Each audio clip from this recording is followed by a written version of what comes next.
Good morning, Craig here from Craig's Car Care.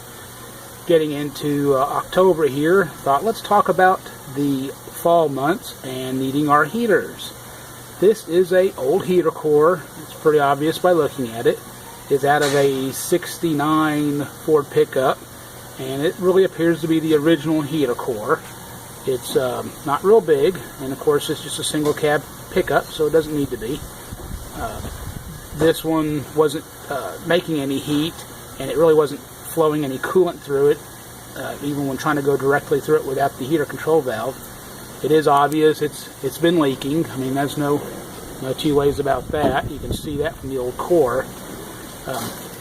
What's interesting about this is the weight, and that's the new heater core there. Of course, they're all aluminum now, nice and pretty. And it's not really big, it's pretty small. But what's neat about this is if you look at that, it weighs just over 1 pound. And it's aluminum, so aluminum makes it lighter. But this original core, which is copper, is just over 3 pounds. Now I know we're thinking it's copper's heavier. But without a doubt, this heater core is also very restricted.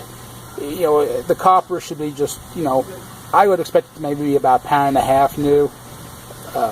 So we're guessing the other 1.5 pounds is just sediment. And if you can physically pick it up, working on these things for years, you can tell yourself that this is probably one of the heaviest heater cores you've ever felt. That wasn't full. There's no coolant in this thing either. We dumped out a little bit of coolant that was in there, and nothing's coming out of the thing. So I just wanted to share that with you, thinking about the upcoming winter and colder months here.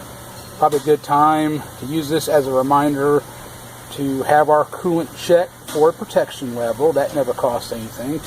And may also be a good idea, if you haven't done it in a year or 2 or 3 or 4 or ever, maybe go and get the cooling system drained and refilled, flushed if possible, and to try and keep these sediments down and make your heater core go as long as possible.